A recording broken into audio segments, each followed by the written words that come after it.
Hello students, welcome back to spoken classes of CJ Shiksha. I am Tarannum, your English educator from CJ Shiksha, and today in this class we are going to start our next topic and the topic is our voice.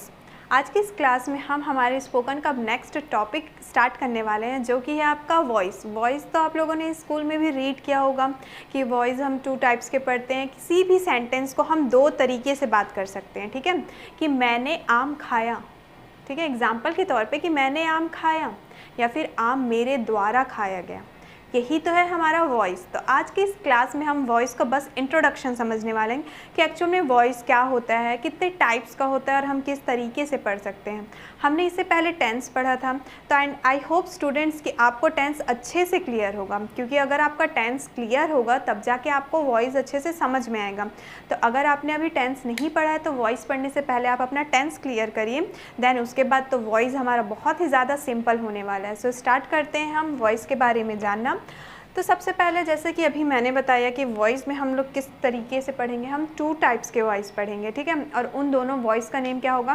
First one is active voice and second one is passive voice. एक तो हम पढ़ेंगे active voice जो कि हम अपने regular life में use करते हैं।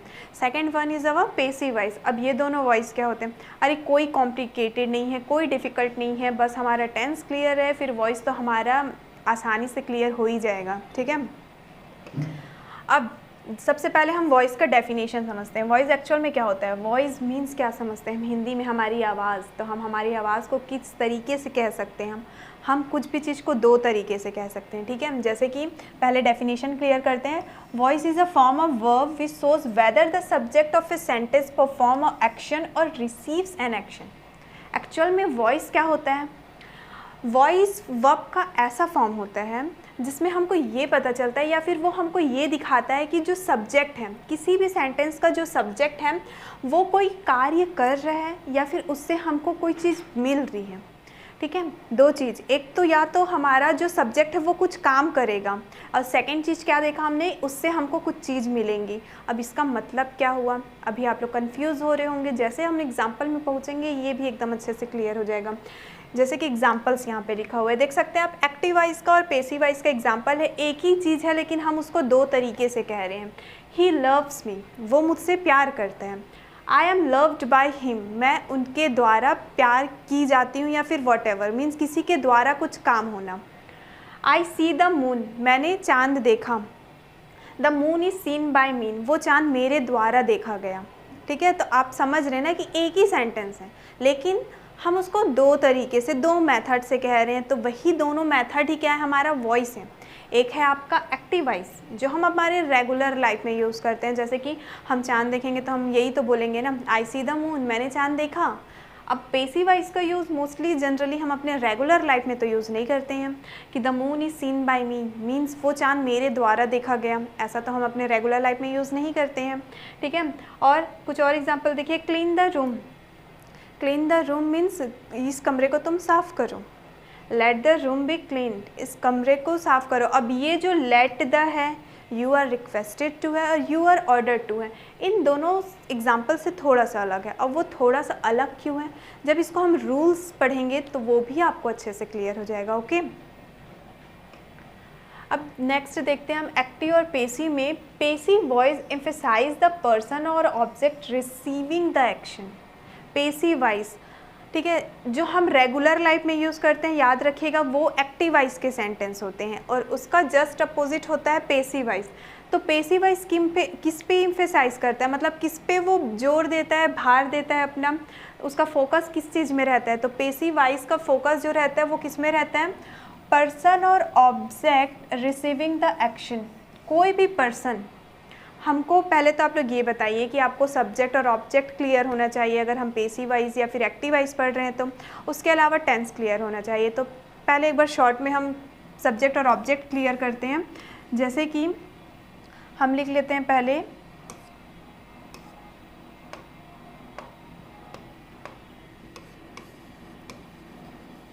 Ram is an intelligent boy.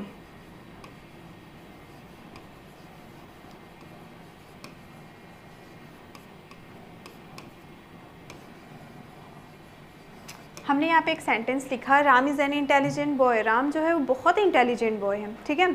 अब इसमें हमको ये पहले जानना है कि सब्जेक्ट क्या है, इसमें ऑब्जेक्ट क्या है। तो हमको पता है किसी भी सेंटेंस में जिसके बारे में हम बात कर रहे हैं या फिर उस सेंटेंस का जो डूअर होता है वो हमारा क्या होता है, सब्जेक्ट होता है। और उसके बारे में हम क्या बता रहे हैं कि वो एक्चुअल में कर क्या रहा है या फिर वो एक्चुअल में है क्या, ठीक है। मतलब सब्जेक्ट को डील करना, सब्जेक्ट को डिफाइन करना, वो क्या कहलाता है, आपका ऑब्जेक्ट कहलाता है। क्लियर है सब्जेक्ट और ऑब्जेक्ट आप लोगों को। अब आपको पेसिव और एक्टिव वाइज भी अच्छे से समझ में आएगा। पेसिव वाइज क्या कहता है हमको, पेसिव वाइज में हमको ये पता चलता है कि जो पेसिव वाइज में जो भी सेंटेंसेस होते हैं वो किस पे इम्फेसाइज कर रहे हैं, किस पे जोर दे रहे हैं, तो वो किसी भी पर्सन या फिर उसके ऑब्जेक्ट से उनको जो भी कार्य मिल रहा है। जैसे कि इससे पहले हमने एग्जाम्पल पढ़ा था पेसिव वाइज का, the moon is seen by me, वो चांद मेरे द्वारा देखा गया है। किस पे जोर दे रहा है, तो उसके ऑब्जेक्ट पे, ठीक है।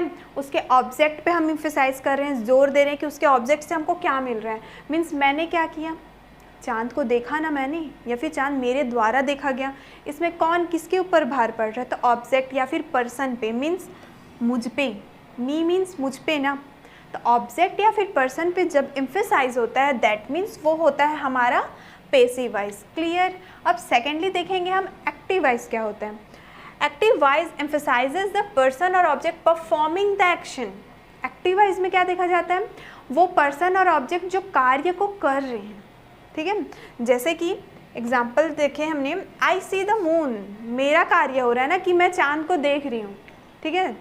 आई सी द मून, तो यहाँ पे क्या हो रहा है, जो पर्सन है मीन्स आई, मैं जो कार्य कर रही हूँ उस पे जोर दिया जा रहा है कि जो वहाँ पे सब्जेक्ट है या जो पर्सन है वो क्या कार्य कर रहा है।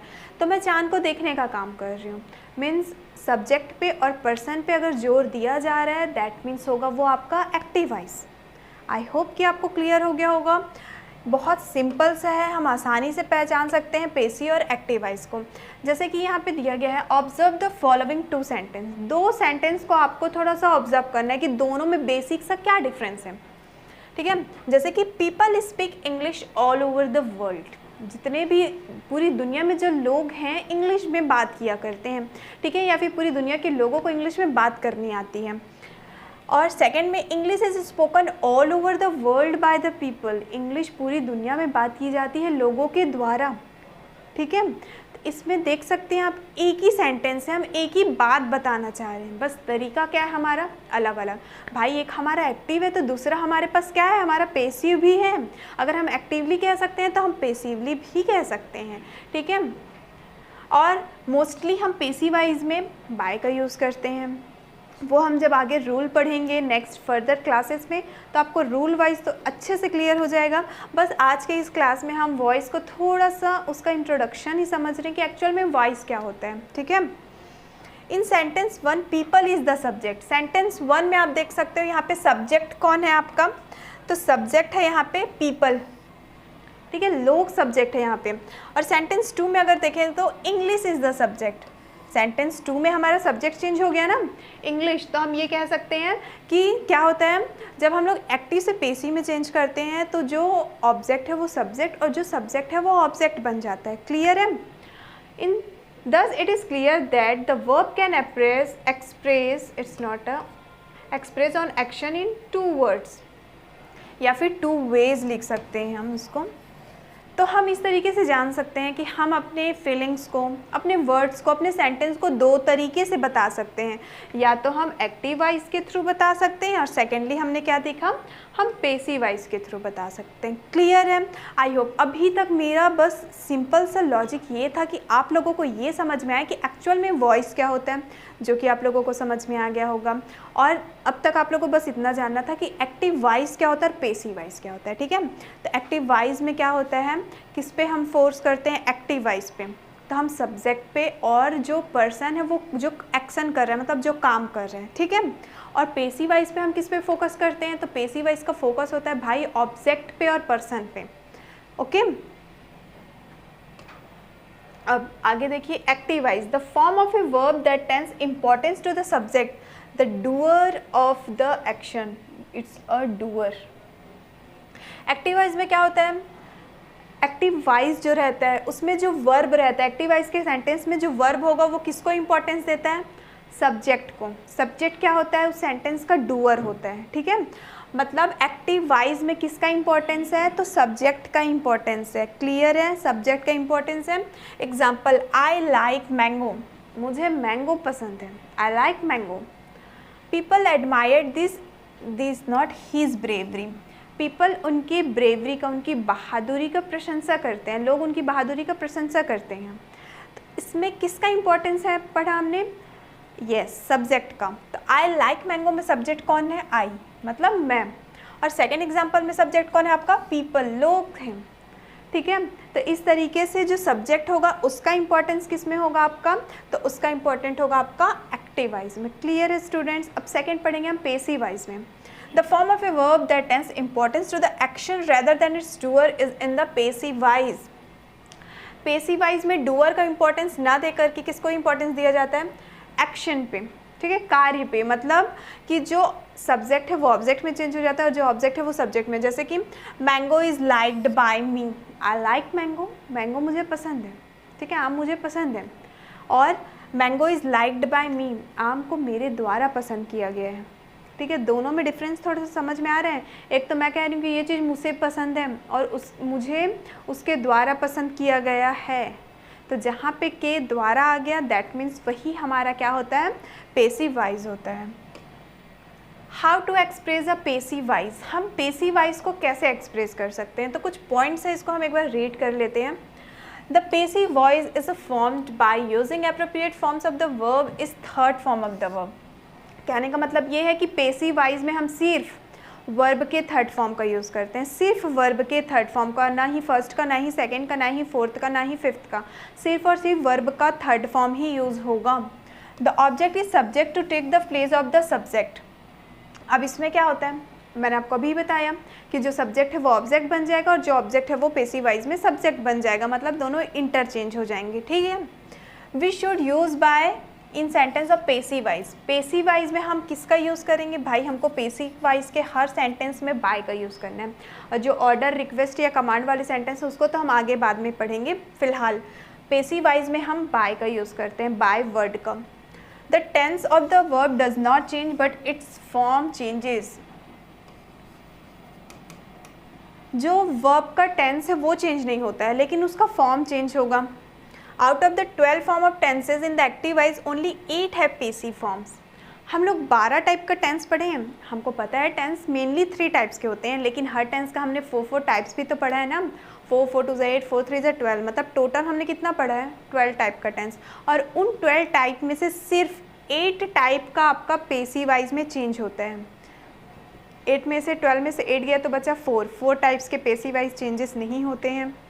और वो 4 टाइप कौन है इसके बाद वो भी देखेंगे हम। The preposition attached to the verb in phrases in active voice are not dropped in the passive voice.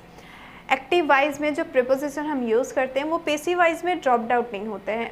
अब इतना कंफ्यूज होने की ज़रूरत नहीं है, जब हम लोग रूल के अकॉर्डिंग पढ़ते जाएंगे तो वो क्लियर होते जाएगा, क्योंकि हमारे सामने रूल होगा, एग्जाम्पल होगा, रूल देखेंगे, एग्जाम्पल सॉल्व करेंगे, हमारा फंडा एकदम क्लियर हो जाएगा। अब देखते हैं कि कौन से टेंस में पेसिव वाइज नहीं बनता है, तो वो ये 4 हैं। Passive voice, this following tense passive voice can not be created. ये जो 4 टाइप के टेंस है, इन चारों टेंस के हम पेसिव वाइज नहीं बना सकते हैं। फर्स्ट क्या आपका फ्यूचर कंटिन्यूस, सेकेंड है आपका present perfect continuous, third is past perfect continuous and fourth one is future perfect continuous. मतलब फ्यूचर का दोनों कंटिन्यूस और प्रेजेंट और पास्ट का परफेक्ट कंटिन्यूस। तो ये 4 टेंसेस ऐसे हैं जिसको हम पेसिव वाइज में चेंज नहीं कर सकते हैं, और इन चारों के अलावा जो बाकी का 8 बच गया हमारा, उन बाकी का चेंज कर सकते हैं हम पेसिव वाइज में। सो स्टूडेंट, आज के वॉइस के इंट्रोडक्शन में सिर्फ इतना ही। अब हम स्टार्ट करेंगे 1 बाय 1 एक एक टेंस का हम पेसिव वाइज में चेंज करना, एंड आई होप कि वो भी आप लोगों के लिए बहुत ही आसान जाने वाला है। सो मिलते हैं नेक्स्ट वीडियो में हम हमारे नेक्स्ट या फिर फर्स्ट टेंस के साथ। Thank you.